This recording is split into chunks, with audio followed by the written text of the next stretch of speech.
నమస్కారం అండి. నా పేరు doctor Balaji Nujulla, chief physiotherapist, Pulse Heart, Miyapur. So, ఈరోజు మనం ఒక కామన్ క్వెషన్‌కి కొంత ఆన్సర్ చేయడానికి ట్రై చేద్దాం. మోకాళ్ళ నొప్పులు స్టార్టింగ్ స్టేజ్‌లో ఉన్న వాళ్ళకి, అంటే చాలా బిగినింగ్ ఎర్లీ స్టేజ్‌లో ఉన్న వాళ్ళకి ఎటువంటి ఎక్సర్సైజ్ చేయాలి అనేది ఒక జనరల్‌గా ఉండే ప్రశ్న. సో, మోకాళ్ళ నొప్పులు బేసిక్‌గా మనం బిఫోర్ గోయింగ్ టు దట్ మనం స్టేజింగ్ కనుక చేసుకుంటే 4 స్టేజెస్ ఉంటాయి. స్టేజ్ 1, 2, 3, 4 దాన్ని కెలెగ్రన్ లారెన్స్ గ్రేడింగ్ అని అంటామండి. దాని ప్రకారంగా 4 స్టేజెస్ ఉంటాయి. యూజువల్‌గా ఏంటి అంటే స్టేజ్ 1లోనే డిటెక్ట్ అయినప్పుడు వెంటనే ఎక్సర్సైజ్ చేసుకుంటే కనుక మనకి మంచి రిజల్ట్స్ వచ్చే అవకాశం ఉంది. దీంట్లో సామాజిక మాధ్యమాల్లో లేదంటే యూట్యూబ్‌లో గానీ అలాగే సోషల్ మీడియాలో చాలామంది చాలా రకాల ఎక్సర్సైజ్‌లు కొంతమంది డిఫికల్ట్ ఎక్సర్సైజ్‌లు ఇవన్నీ చెప్తారు. రకరకాల ఎక్సర్సైజ్ చెప్తారు. ఎవ్వరూ తప్పని కాదు. కానీ చాలా సింపుల్ ఎక్సర్సైజ్ ఒకటి చెప్తాను.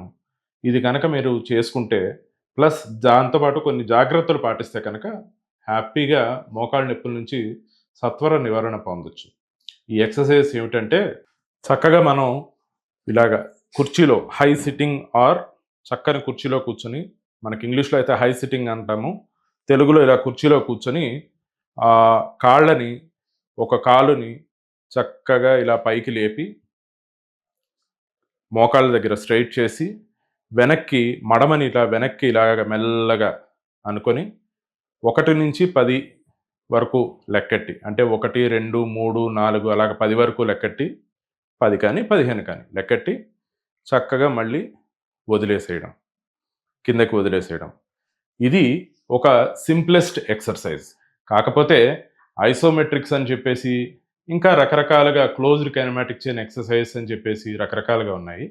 కాకపోతే ఈ ఎక్సర్సైజ్ మినిమమ్ 15 సార్లు ఉదయం, సాయంత్రం చేసుకుంటూ ఉంటే కనుక మోకాళ్ళ కండరాలు, అంటే మోకీలు చుట్టుపక్కన ఉండే కండరాలు బలంగా ఉండి మీకు సత్వరంగా నొప్పి నుంచి నివారణ కలిగే ఛాన్సెస్ ఉంటాయండి. అలాగే ఈ ఎక్సర్సైజ్ ఒకటే కాదండి. స్పెసిఫిక్‌గా ఒక ఎక్సర్సైజ్ చేస్తే నొప్పి తగ్గిపోతుంది అనేది ఒకటే కాదు.